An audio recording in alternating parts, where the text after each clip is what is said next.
Boa noite. Vamos hoje evocar o segundo rei da lista de 10 finalistas dos grandes portugueses. Dom João II, por muitos considerado o mais moderno e visionário dos nossos monarcas. É o caso de Paulo Portas, seu defensor, no documentário que vamos ver de seguida. Dom João II, que a história recorda como o príncipe perfeito, tinha de facto qualidades para merecer tal cognome. Era fisicamente corajoso, tendo-se revelado um líder nos campos de batalha desde muito cedo, bateu-se sem descanso contra a ameaça de Castelo e contra as conjuras da própria nobreza portuguesa, percebeu, talvez melhor que ninguém, que a pequena dimensão de Portugal continental só podia ser ultrapassada com o domínio dos mares. Ele foi o grande estratega da expansão marítima portuguesa, tendo assinado com Castela um tratado dos mais importantes da nossa história, o Tratado de Tordesilhas, onde fica definida a dimensão do mar português. Apesar de ter passado por muitas vicissitudes, como veremos durante o seu reinado, Dom João II teve a alegria de receber a melhor das notícias. Saber que tinha sido passado por Bartolomeu Dias o cabo a que chamou da Boa Esperança. É em vida do príncipe perfeito que Portugal se torna moderno e global. Partindo de um guião de Paulo Narciso, com produção de Ângela Cerveira e de Cristina Barata, e realização de António Figueirinhas, Paulo Portas conduz-nos através da vida fascinante de Dom João II.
Aqui na Torre do Tombo está um dos documentos mais importantes da história de Portugal. Para ser exato, da história universal de Portugal. É o Tratado de Tordesilhas.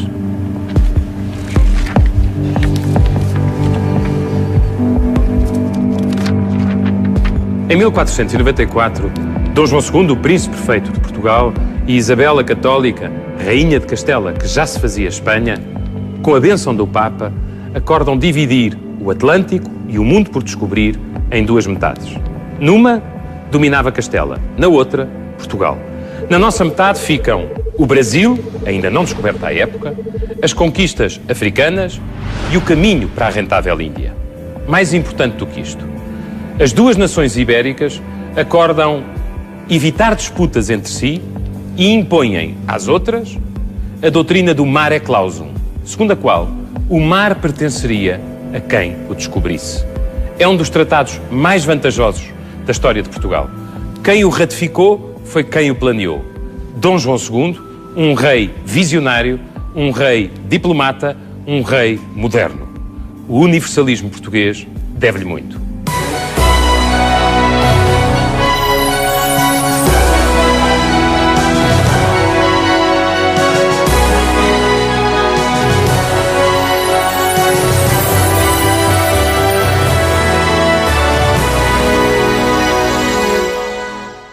Há quem sustente que Maquiavel pensou em Dom João II quando escreveu O Príncipe. Há quem atribua a Lope de Vega a invenção do cognome que o tornou famoso, o Príncipe Perfeito. O certo é que, quando Dom João II morreu, Isabel a Católica teve uma exclamação que diz tudo: morreu o homem. Dom João II reinou 14 anos, forjou um destino novo para Portugal. Com ele nasceu o Estado moderno. Através dele, o planeamento da expansão ultramarina foi rigoroso e profissional. E, sobretudo, é a ele que devemos o facto extraordinário de de Portugal ser uma das grandes potências mundiais no final do século XV. Não se chegou a Tordesilhas por acaso. Dom João II, desde 1474, governava a política ultramarina. Ele sabia exatamente o que queria e para onde ia. Queria preservar a independência de Portugal, garantir a nossa posição em África e queria chegar à Índia através da rota do Oriente. Muitas vezes tentou, algumas vezes falhou, mas nunca se afastou do objetivo que estava certo e foi atingido. Embora fosse um bom guerreiro e tivesse vitórias militares, Dom João II foi, acima de tudo, um grande homem de Estado. Usou bem mais a diplomacia do que a guerra. A nossa progressão em África foi feita estabelecendo comércio e amizade com os povos que encontrávamos, fosse qual fosse a sua cor, fosse qual fosse o seu governo. Ao mesmo tempo, Dom João II garantia que Portugal era respeitado e era soberano, negociando, às vezes arduamente, tratados internacionais com as outras potências da época. No fundo, podemos definir a política de Dom João II numa expressão simples: a paz no continente, a nossa liberdade no mar. Dom João II nasceu em 1455. Era descendente da geração da Viz, era o terceiro filho e era, sobretudo, o herdeiro. Um irmão mais velho morrera e a sua irmã teria problemas na sucessão. O príncipe perfeito quase não conheceu a mãe, mas a relação com o pai, Dom Afonso V, marcaria profundamente, para o bem e para o mal, a sua educação e preparação para governar. Dom João II foi, em todos os momentos, um filho leal. E isso define um caráter. Mas também é verdade que Dom João II teve, em várias circunstâncias, que resolver problemas que o pai criou e problemas que o pai deixou. Portugal era um país pobre, era um país pequeno, era um país profundamente rural e era um país dominado pela nobreza feudal. Dom Afonso V foi um rei mãos largas, se podemos assim chamar-lhe, com palavras de hoje. Envolveu o país em guerras custosíssimas. E para conquistar o apoio da nobreza à sua política, em vez de a submeter, deu-lhe poder, mais poder, quase todo o poder. Só para terem uma ideia, o número de duques, após a morte de Afonso V, tinha subido de 2 para 4 e o número de condes tinha subido de 6 para 21. A alienação das terras da coroa era sistemática e multiplicavam-se os títulos. Dom João II terá dito, quando o pai morreu, com um certo sentido de humor, que apenas herdava as estradas do reino. Mas Dom João II era um homem atento ao que se passava na Europa. E na Europa começava o tempo da centralização do poder real. Dom João II será o primeiro rei português a chamar a si todo o poder. Na segunda metade do século XV em que viveu, os turcos conquistaram Constantinopla. No que hoje é a Itália, viviam-se os tempos dos Médicis e dos Sforza. Em Inglaterra, desencadeava-se a Guerra das Duas Rosas entre as casas de York e de Lancaster. Em França, reina Luís XI. O Papa continua a ser a grande autoridade do mundo católico. Dom João II preocupa-se. Aqui ao lado, no Reino de Castela, uma mulher forte será uma grande rainha. Isabel unifica os tronos de Castela e Aragão. Estava em vésperas de nascer uma Espanha poderosa. Então, o equilíbrio peninsular altera-se, torna-se frágil. A segurança de Portugal fica ameaçada. Enquanto jovem, Dom João II vai seguir o pai na conquista do norte da África. O príncipe perfeito era fisicamente corajoso. E isso fica demonstrado quando tem apenas 15 anos. O pai preparava a conquista de Arzila e o filho pede-lhe para integrar o seu exército. É o cronista Damião de Góis quem nos descreve o estado de espírito de Dom João. Depois de Sua Alteza partir, hei de segui-lo. Se não for como príncipe, será como aventureiro soldado. Dom Afonso V faz a vontade ao filho. E a verdade é que, no difícil desembarque em Arzila, Dom João vai destacar-se como militar. Dom João faz parte do exército de 30 mil homens com que o rei de Portugal toma Arcila. No final, o jovem príncipe mostraria o ferro torcido da sua espada. Tantos e tais haviam sido os golpes desferidos e recebidos. Ali foi armado cavaleiro, junto ao sangue derramado do conde Marialva. Filho, Deus vos faça tão bom cavaleiro como este aqui jaz, ter-lhe-á dito o rei. Dom João tinha apenas 16 anos, mas começara ali a sua influência na política do reino. Anos mais tarde, na célebre Batalha de Toro, quando Afonso V fazia a guerra contra Castela, Dom João voltaria a revelar bravura e inteligência como general. O exército português tinha 2 alas e o príncipe Dom João comandava uma delas. Venceu os isabelinos e recolheu, mas a ala esfiada por Afonso V foi destroçada. Nessa batalha que passou à história com resultado incerto, Portugal, por não vencer, perdeu. Mas afiançou-se a certeza de que Dom João II, se preciso fosse, saberia impor a lei da força. A partir de 1474, Dom João II recebe do pai a responsabilidade pela política ultramarina. Dom Afonso V entrega-lhe a liderança do comércio da Guiné e o governo dos domínios africanos. É este projeto, a expansão de Portugal pelo mar, que vai ocupar e definir o perfil de Dom João II. Pelo contrário, nos últimos anos do seu reinado, Dom Afonso V vira-se para a península, está obcecado com Castela e as circunstâncias permitem-lhe alimentar um sonho: a unificação das coroas portuguesa e castelhana. De facto, em dezembro desse ano, 1474, morre o rei de Castela, Henrique IV. Abre-se então uma querela sobre a sua descendência e essa querela vai ser uma verdadeira disputa pelo trono. O rei de Castela, Henrique IV, era casado com uma irmã do rei de Portugal, Dom Afonso V. Deste casamento nasceu Dona Joana, com o mesmo nome da mãe. Ela seria a herdeira legítima do trono de Castela, não se desse o caso de uma facção da nobreza a acusar de ser filha ilegítima, fruto dos amores da mãe com um fidalgo, Beltrán de la Cueva. Desta suspeição ficaria para toda a vida uma reputação.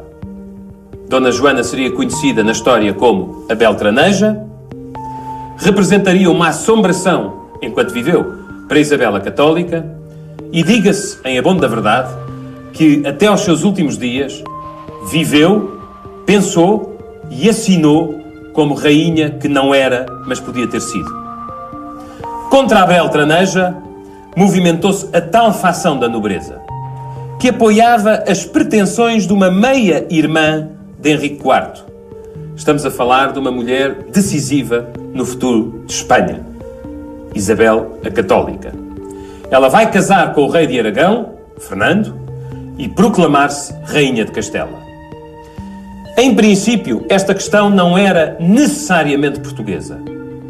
Mas antes de morrer, Henrique IV pede a Afonso V para apoiar as pretensões ao trono da sua sobrinha, Joana a Beltraneja. A nobreza estava dividida, lá e cá.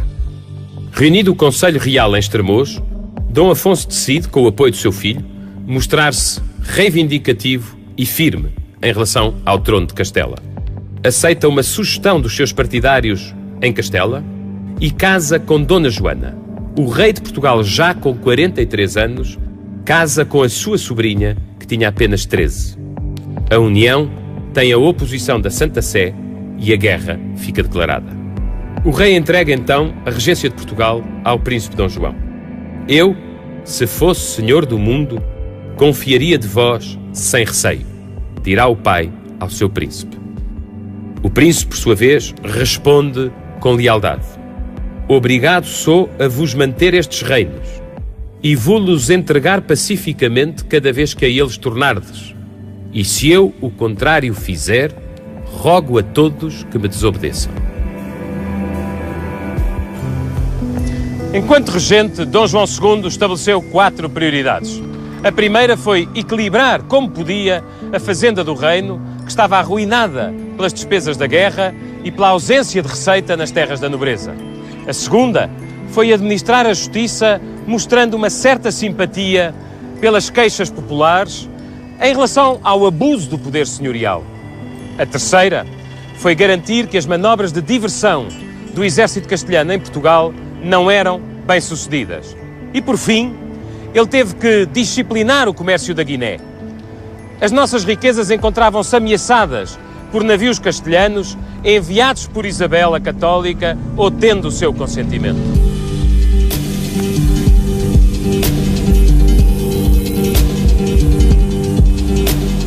Em 2 momentos da sua regência, Dom João II vai dar provas de que sabe exercer a autoridade e de que sabe utilizar a astúcia. Prova da autoridade. Em face dos navios castelhanos que pilhavam o ouro da Guiné, o príncipe prefeito, em nome da soberania de Portugal, dá ordem de prisão aos respectivos capitães. A situação acalma e a Rainha Católica tem de recuar. Prova de astúcia é aquela que nos revela no episódio do cerco à cidade de Évora. Conta Garcia de Rezende que cerca de 2.000 castelhanos se preparavam para tomar Évora. O príncipe prefeito não tinha exército para os enfrentar. A maioria dos meios militares portugueses estava em Castela, ao serviço do seu pai.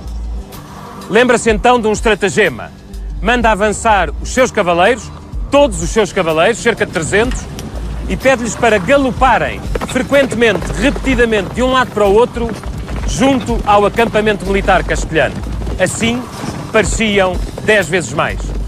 A verdade é que o plano resulta, os castelhanos retiram e Évora ficou a salvo. Este aspecto é importante.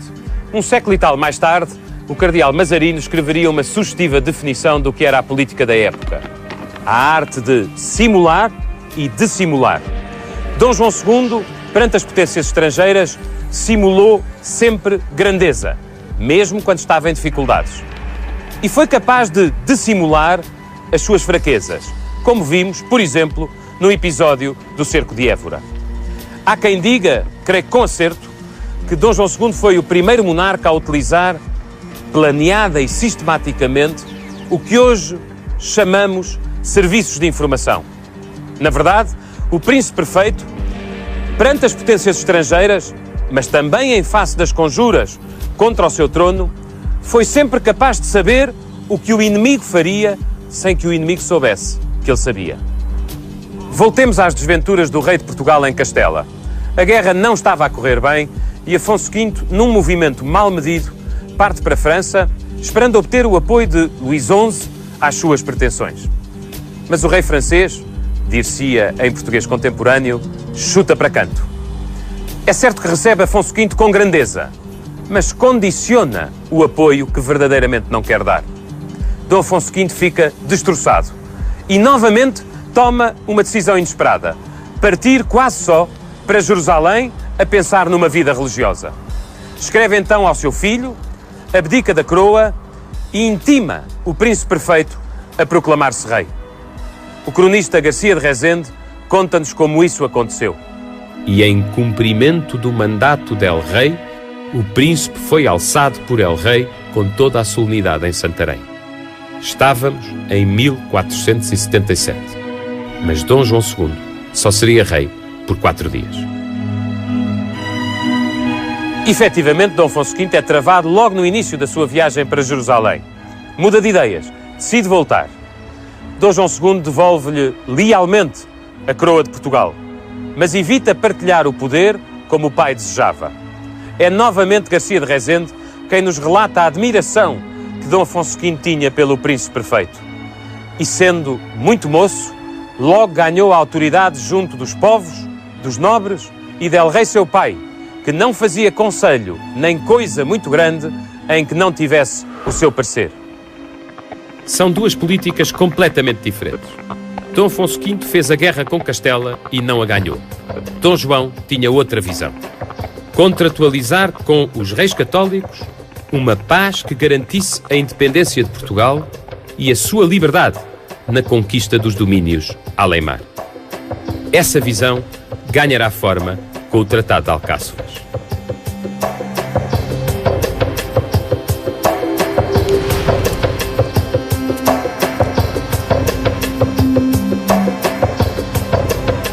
Foi aqui, na vila de Alcáçovas, que em 4 de setembro de 1479 foi concluído o tratado. Dom João II conseguia reverter uma situação difícil para Portugal num acordo francamente interessante para os nossos objetivos. O príncipe tinha um objetivo: retirar os castelhanos da costa africana e reservar para Portugal o comércio de ouro na Guiné. Enquanto negociador, Dom João II percebeu-se que os reis católicos eram ainda vulneráveis. Sabia que Dona Joana, a Beltraneja, era ainda um trunfo e jogou para conseguir um melhor acordo. O que obtém Dom João II? Muito. Ele vai garantir para os portugueses todo o território onde fica Marrocos, a liberdade de comércio na Rota da Guiné e, sobretudo, a navegação em direção aos mares do Sul. Mares desconhecidos, mas que não eram coisa pouca. Nos 20 anos seguintes, os descobrimentos portugueses vão beneficiar imenso desta liberdade sem restrições. E o que oferece Dom João? Alguma coisa, as Canárias, mas nada que verdadeiramente nos faça falta. A principal concessão é a renúncia a um direito teórico. Portugal deixa de pretender o trono castelhano, reconhece Isabel como soberana legítima e promete casar com um dos seus filhos, a infeliz Dona Joana. Em alternativa, prevê-se que a Beltraneja, que em Portugal era conhecida como a excelente senhora, vá professar a vida religiosa, coisa que de facto acontecerá. Há quem diga que o velho rei Dom Afonso ficou triste com o destino que Dom João encontrou para Dona Joana. Mas o futuro já tinha começado e o velho rei não o alterou.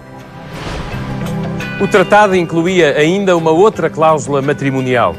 O príncipe perfeito já tinha um filho, chamado Dom Afonso, em homenagem ao avô. Ele devia casar com uma filha dos reis católicos, chamada ela própria Isabel, em homenagem à mãe. Ambos seriam educados juntos, aqui no Alentejo, em Moura. Ficava assim desenhado o plano de Dom João II. Ele queria a independência e a grandeza de Portugal ligadas à expansão marítima. Quanto a Castela, ficava estabelecida a paz. E se um dia as duas coroas se unissem, seria sob a égide de um varão português. Alcançada a divisão do Atlântico por uma linha horizontal ao nível das Canárias, Dom João II estava em condições de projetar a sua verdadeira ambição. Fazer todas as viagens, todas as expedições, todas as navegações, todas as descobertas que permitissem chegar à Índia em nome de Portugal.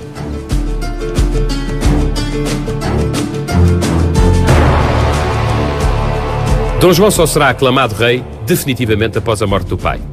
Corria o ano da graça de 1481. Dom João II sobe ao trono com 26 anos. Com a larga experiência que já tinha e a paciência que mostrara, não é de estranhar que soubesse exatamente o que queria quando convocou as Cortes de Évora que inauguram o seu reinado. Foi aqui, em Évora, a cidade que preferiu ao longo da vida, que Dom João II iniciou o controverso processo de reforço do poder real. O soberano estava na ofensiva. Exigira à nobreza portuguesa um verdadeiro juramento de obediência. Mal habituados por Dom Afonso V, senhores feudais de uma parte considerável do país, alguns nobres, entre as casas mais importantes, ouviram estupefactos o discurso de abertura das cortes feito pelo Dr. Vasco Fernandes Lucena.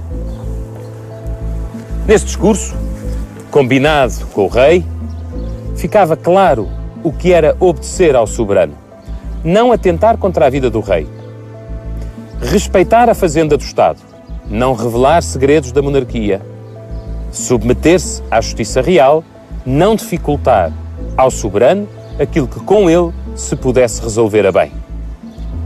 O presságio de um sério conflito entre o monarca e a nobreza ficou nítido na atitude do Duque de Bragança.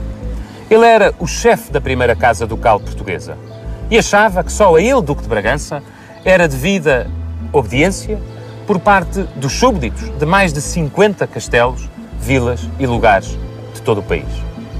Foi o primeiro a vergar-se à autoridade de Dom João II. No entanto, ao que sabemos, fê-lo sob protesto e terá mesmo dito que o fez coagido. A nobreza responde de duas maneiras. Uma, conspirando com Castela. A outra, planeando o assassinato do rei. Voltemos às Cortes de Évora. Dom João II obtém informações relevantes. Chegam às suas mãos cartas do Duque de Bragança para os reis de Castela. Prova inequívoca de que o Duque tinha outras lealdades. O rei, porém, não as usa imediatamente, porque não queria e porque não podia.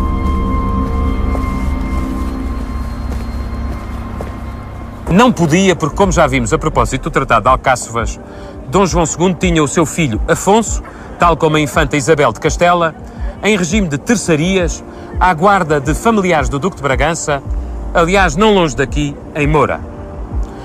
Dom João demorou 2 anos até conseguir reaver a posse do seu filho, mas também não queria. O príncipe perfeito, ao longo do seu perigoso conflito com a aristocracia, deu sempre uma segunda oportunidade aos conjurados. Avisou-os discretamente, esperou que retificassem e só agiu quando mais nada havia a fazer e tinha todas as cartas na mão. Ficou famoso o seu conselho de paciência para os que governam o Estado. Há tempos de coruja e há tempos de falcão. O certo é que Dom João II só agiu como falcão quando teve a certeza que o seu filho estava a salvo. Para o conseguir, usou mais uma vez a simulação. Ameaçou casar a eterna Dona Joana com um rival dos reis católicos. Isabel a Católica foi prudente e ganhou a estabilidade. Não houve nenhum casamento, as terçarias acabaram, a infanta castelhana voltou para a guarda da mãe, o infante português voltou para a guarda do pai. Uns dias mais tarde, já com esta segurança, Dom João II toma conhecimento que há novas reuniões conspirativas e que nessas reuniões participavam, nomeadamente, o Duque de Bragança, o Duque de Viseu e alguns outros. Nessas reuniões, já abertamente se pedia que os castelhanos invadissem Portugal e já, algo descaradamente, se prometia lealdade à Rainha Católica. O príncipe perfeito acha então que é tempo de tomar providências e chama o Duque de Bragança ao Paço Real. Comunica-lhe o que sabe, coloca-o sob prisão e manda iniciar um julgamento. O Duque, Fernando de seu nome, é apanhado de surpresa, mas percebe com dignidade o que o aguarda. A um amigo que pretende dar-lhe esperança, ele responderá: a um homem como eu não se prende para depois se soltar. Na verdade, a sentença é unânime. O Duque de Bragança é acusado de traição, será condenado à morte e a execução tem lugar exatamente aqui, na Praça do Giraldo. A conjura contra o rei de Portugal ficaria literalmente sem cabeça. Vivem-se tempos sombrios no reino de Portugal. A segunda conjura para assassinar Dom João II envolverá nada mais, nada menos, o irmão da rainha, Dom Diogo. Mais uma vez, o rei convida o conjurado a desistir da sua trama. Só que Dom Diogo não lhe deu ouvidos. 3 vezes Dom João II vai pressentir, ou no paço, ou nos passeios a cavalo, que o tentam liquidar. Escapa por muito pouco. E só escapa porque tinha informadores que o avisaram. A 20 de agosto de 1484, Dom Diogo tinha 200 lanças à espera do rei para o eliminar. Dom João II, informado a tempo, ilude-o. No dia seguinte, chama-o à sua presença. Trata pessoalmente do assunto e pergunta a Dom Diogo: Duque, que faríeis vós a quem vos quisera matar? Matá-lo-ia, respondeu Dom Diogo. Pois o que vós em mim ordenáveis, em vós se cumprirá, terá respondido o rei, que então apunhalou Dom Diogo. Estamos no século XV. O valor da vida é completamente diferente. Em certo sentido, Dom João II é obrigado a matar para não morrer. A partir do momento em que ficou claro quem detinha o poder em Portugal, o caminho estava livre para Dom João II executar os seus planos de governo. O príncipe perfeito vai então solidificar alianças e lançar-se na aventura ultramarina. É a época áurea do seu reinado.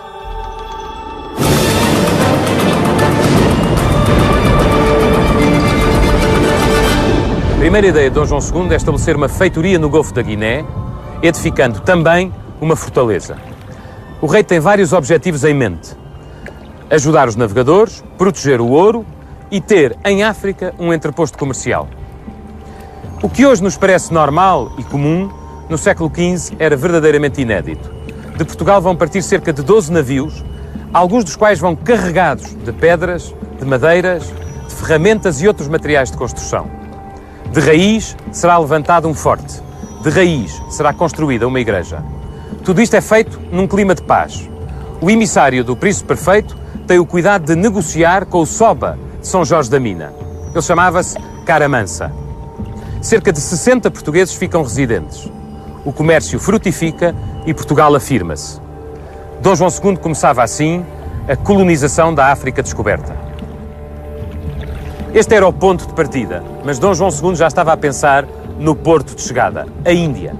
Para executar o plano da Índia, Dom João II investe na rota marítima, mas não esquece as expedições por terra.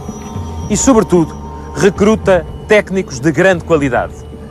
Cientistas excepcionais, navegadores de categoria. Um homem de Estado também se define pela capacidade de trabalhar com pessoas de elevada qualidade. A lista dos que trabalharam com Dom João II é eloquente, fala por si. Diogo Cão, Bartolomeu Dias, Vasco da Gama, Afonso de Albuquerque, Pedro da Covilhã e o astrónomo judeu Abraão Zacuto, que à época era dono do que hoje conhecemos pelo Bairro Alto e que tinha sido expulso da corte espanhola, mas foi recebido na corte de Dom João II. Para descobrir o caminho marítimo para a Índia, Dom João II vai ter de arriscar e muito. Nessa altura julgava-se que a África era muito mais pequena. Cada navegador, em cada viagem, vai descobrir, por sua conta e risco, que a África é muito maior. A primeira viagem é feita por Diogo Cão, escudeiro da Casa Real, navega por mares temidos durante cerca de ano e meio. Passa claramente o Equador, atinge o Congo, o Zaire e chega a uma latitude de 13 graus a sul, já na atual Angola. São passos de gigante, mas foram estes passos que permitiram a Portugal dar mundos ao mundo. O Príncipe Perfeito vai pedir a Diogo Cão uma segunda viagem. O navegador está obcecado, e bem, em atingir o ponto mais a sul de África. Aproxima-se desta vez do Trópico de Capricórnio, algures a cerca de 22 graus a sul, já na zona da atual Namíbia. Nas suas duas viagens, Diogo Cão não se limita a navegar cada vez mais para sul. Vai explorar rios, envia emissários pelo rio Zaire acima. Percorrem uma larguíssima distância, atravessando florestas deslumbrantes, mas também ameaçadoras. A certo passo, encontram outro soba africano, o Manicongo. Oferecem-lhe, em nome do rei de Portugal, variadíssimos presentes. Presentes que Rui de Pina, porventura algo otimista, designaria como coisas muito boas, muito finas, de muita valia. No regresso, o Manicongo decide enviar um embaixador ao rei de Portugal. Pede-lhe também materiais modernos e padres e frades, porque aceita a sua própria conversão. Aliás, o embaixador do Manicongo na corte portuguesa, aceite e tratado como tal, vai ser batizado tendo como testemunhas Dona Leonor e Dom João, os reis de Portugal. Deste encontro histórico nasce a corte cristã do rei do Congo. E nada, mesmo nada, foi feito à força. Ao mesmo tempo que procurava contornar a África, Dom João II envia missões por terra, à procura de um mítico reino, o reino cristão do Preste João. Os primeiros expedicionários não passam da Terra Santa porque não dominavam o árabe. Mas a expedição de Pero da Covilhã e Afonso Paiva é muito mais proveitosa. Eles falam várias línguas, disfarçam-se de mercadores, atuam como verdadeiros espiões. Põem-se a caminho em maio de 1487 e, depois de chegarem ao Cairo, alcançam, um ano depois, Aden. Aí vão separar-se. Pero da Covilhã prossegue e desembarca em Sennacore, Calicut e Goa, já na Índia. Recolhe informações preciosas sobre os ventos, sobre as especiarias e sobre os costumes. O plano da Índia vai ficar enriquecido com as notícias sobre a navegabilidade dos mares e a acessibilidade do território. Em 1488, Dom João II vai receber aquele que é o melhor prémio e a melhor notícia do seu reinado. Bartolomeu Dias partira de Lisboa à frente de 3 caravelas. Este escudeiro da Casa Real tinha como objetivo ultrapassar o mundo já conhecido por Diogo Cão. Consegue-o, não sem antes vencer tempestades perigosas e ter de mostrar uma determinação tenaz. Atinge uma latitude de 34 graus a sul. Já estamos na atual África do Sul. Descobre o Cabo das Tormentas. Dom João II vai dar-lhe um nome sugestivo: Cabo da Boa Esperança. Tal como o rei sempre sonhara, os portugueses, ainda que não soubessem tudo, já tinham descoberto o caminho marítimo para a Índia. A vontade titânica de Dom João II é recompensada. Bem rodeado e bem aconselhado, o príncipe perfeito define, executa e mantém um plano que seria um sucesso. O mar, no século XV, era como o espaço no século XX. Sob a direção do príncipe perfeito, Portugal foi pioneiro, foi moderno e foi global. No início, Dom João II afastara os castelhanos da aventura africana, mas agora precisava de legitimar internacionalmente os descobrimentos, a fim de garantir que um dia Portugal pudesse dispor de um império comercial. Talvez por isso, o príncipe perfeito resistiu à tentação de enviar navios imediatamente para a Índia. Preferiu aguardar mais estudos, mais explorações. Na forja estava um tratado que haveria de definir o que era o mar português. Foi o que aconteceu em 1494 com o célebre Tratado de Tordesilhas. O catalisador desta negociação foi Cristóvão Colombo. Como sabemos, o rei de Portugal não patrocinou os projetos de Colombo. Ele prometia chegar à Índia navegando cada vez mais para o Ocidente. E Dom João II sabia, com razoável exatidão, que os cálculos náuticos de Colombo não podiam estar certos. O príncipe perfeito considerava, e tinha razão, que Diogo Cão estava mais perto da verdade e da Índia. E por isso, coerentemente, pensava que, para abrir o caminho marítimo para a Índia, era preciso contornar o continente africano. Porventura aconteceu entre o príncipe perfeito e Cristóvão Colombo também uma divergência do que hoje chamaríamos atitude.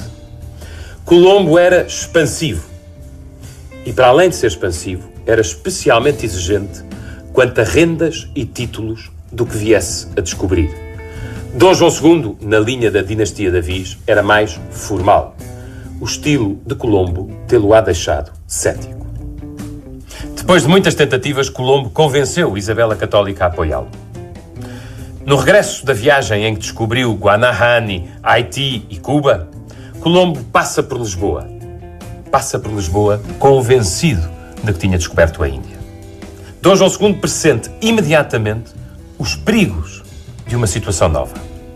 Os espanhóis estavam errados no destino, mas eram afortunados por ter descoberto terras a Ocidente. E dessas terras, a corte portuguesa, se não tinha conhecimento, tinha pelo menos rumores. Dom João II usa então a diplomacia. Reclama, com base no Tratado de Alcáçovas, as conquistas de Colombo para Portugal. Despacha com uma mão uma embaixada para Castela. Com a outra, manda preparar uma frota que tomasse posse das conquistas americanas. Este movimento diplomático de Dom João II vai surtir efeito. Por um lado, permite limitar os danos de uma situação adversa. Por outro, permite institucionalizar novos proveitos para Portugal. A negociação com Castela é, evidentemente, muito dura. Mobilizará os melhores talentos diplomáticos dos dois reinos. Isabel a Católica tem um aliado considerável. O Papa Alexandre VI, espanhol, o Borgia.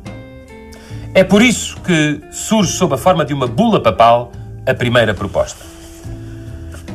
Segundo o Papa, ficaria estabelecida uma linha divisória no Atlântico que separaria o mundo português do mundo castelhano, marcada a cerca de 100 léguas a ocidente de Cabo Verde. Dom João II não aceita. Resiste. Opõe-se. Contrapropõe. E falo com tanta determinação que consegue afastar essa linha divisória do Atlântico, essa linha que separa o mundo castelhano do mundo português, mais 270 léguas para o Ocidente. É um ganho imenso. É um ganho que permitirá, anos mais tarde, Portugal reclamar o Brasil. O Tratado de Tordesilhas consumará Dom João II como um extraordinário diplomata. Ele consegue que um pequeno país, com pouco mais de 1 milhão de habitantes, situado na periferia da Europa, se torne numa potência central do mundo. Ele consegue dividir o globo terrestre em 2 metades, seguro como estava, das conquistas que já fizéramos em África e daquelas que nos levariam ao Oriente. Porque terá Dom João II exigido as 370 léguas? Nessa época de política sigilosa, podem ter acontecido viagens secretas com resultados confidenciais. Há indícios de que Dom João II conhecia a possibilidade de existirem territórios ao Ocidente. O que me parece seguro é que o príncipe perfeito percebeu o sinal de Colombo. Percebeu, nomeadamente, que se afastasse mais para o Ocidente, mais em direção à América, a tal linha divisória do Atlântico garantiria para Portugal, no futuro, hipoteticamente, novos territórios, novas oportunidades, novos descobrimentos. No essencial, os interesses de Portugal ficavam garantidos. Os espanhóis estavam arredados da África, não sabiam onde ficava a Índia e seriam obrigados a partilhar a América do Sul. Dom João II podia considerar-se um homem de Estado realizado. Levar a Portugal a uma posição de prestígio internacional que nunca mais se repetiria. No plano interno, viviam-se tempos de maior paz e a independência do país estava segura. No entanto, Dom João II não era um homem feliz.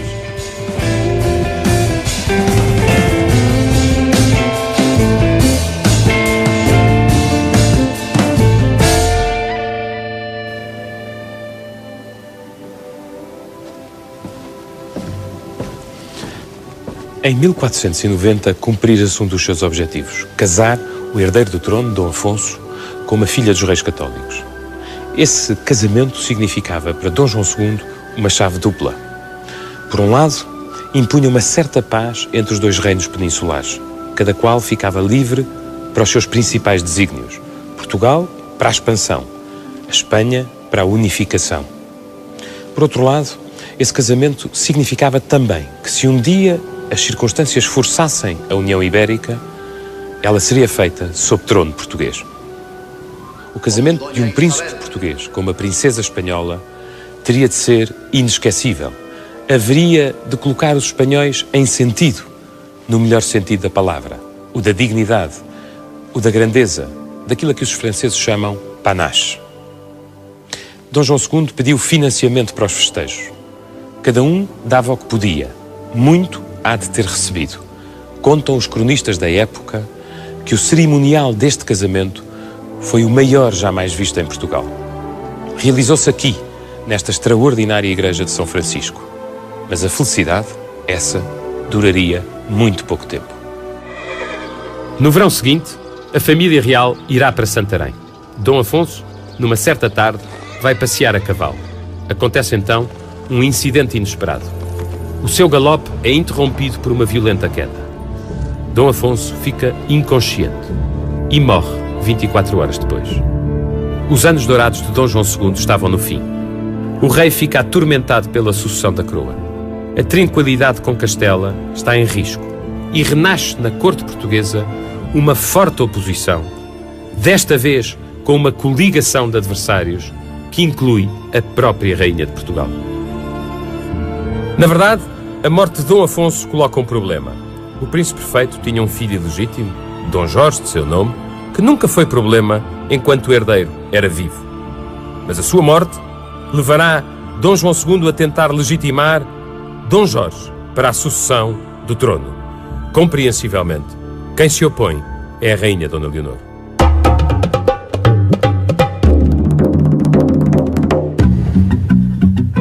Ao longo dos anos, a rainha suportou lealmente as medidas que Dom João tomou para centralizar o poder real. O problema é que algumas dessas medidas atingiam a estirpe familiar de Dona Leonor. Um exemplo bem ilustrativo: Dona Leonor viu morrer o seu irmão, Dom Diogo, que perdeu a vida por atentar contra a vida do rei. No declínio de Dom João, no ocaso do seu reinado, Dona Leonor impôs a sua autoridade. O que sabemos é que ela garantiu que Dom Jorge, o tal filho ilegítimo, não ascenderia ao trono. E conseguiu ainda mais. No testamento do príncipe perfeito, o irmão da rainha, Dom Manuel, era indicado como futuro rei de Portugal. Como frequentemente acontece com os grandes homens e as grandes mulheres, Dom João morreu relativamente só. Aconteceu no Algarve, mais precisamente em Alvor. Dos seus últimos gestos, um é especialmente marcante: a nomeação de Vasco da Gama para ser o capitão da frota que deveria partir para a Índia. E, porém, o príncipe perfeito, que trabalhara para o plano da Índia, já não verá os resultados da sua obra. Marcado pela doença, Dom João tem consciência de que o fim se aproxima. Alguns relatos afirmam que a sua última palavra foi Jesus. El Rei faleceu sem pai, nem mãe, sem filho, nem filha, sem irmão, nem irmã, e ainda com muito pouco, fora de Portugal, no reino do Algarve, muito pequeno lugar. Morria um rei irrepetível. Contei-vos a história de Dom João II e já só falta dizer porque é que eu acho que ele foi não apenas um grande português, mas exatamente o grande português da nossa história. Dom João II não fundou a nacionalidade, mas foi Dom João II que fez de Portugal uma pátria universal. Dom João II não era poeta, era apenas culto, mas foi ele que planeou os descobrimentos que os poetas celebraram. Dom João II não era navegador, era homem de Estado, mas foi através da sua política que Portugal garantiu a independência pelo mar e fez a sua expansão e os descobrimentos. O período de ouro dos descobrimentos portugueses é o período de Dom João II. Dom João II foi um homem único na visão, irrepetível na diplomacia, grande na coragem, ambicioso para Portugal. Comparem o final do século XV, tempo de Dom João II, com os tempos que vivemos no século XX. No final do século XV, Portugal era vanguarda, era modernidade. No final do século XX, como todos sabemos, era atraso e periferia. Os defeitos de Dom João II eram os defeitos da época, mas as qualidades de Dom João II são intemporais. Fizeram-nos falta ao longo da história muitas vezes. Devemos-lhe esse reconhecimento. Com ele, Portugal foi viável e foi maior.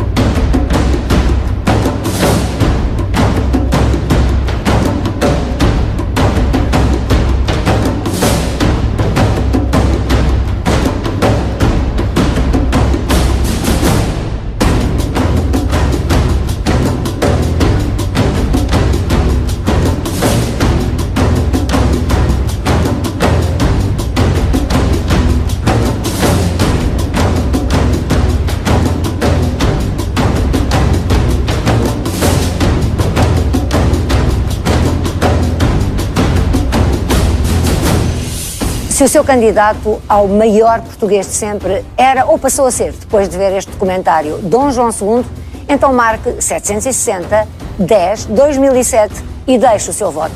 Já sabe, pode mandar um voto por cada número de telefone fixo ou móvel. E se quiser continuar esta viagem pela história e pela época de Dom João II, aqui ficam algumas sugestões de livros. Da editorial Verbo, a história de Portugal em 3 volumes, com a autoria do professor Joaquim Veríssimo Serrão. Este segundo, A Formação do Estado Moderno. 2 biografias também a não perder, pela editorial Estampa e com a autoria da professora Manuela Mendonça, Dom João II.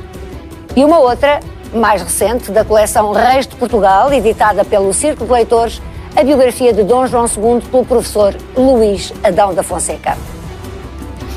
Nós voltaremos amanhã para falar de outro grande português, Luís de Camões. Boa noite.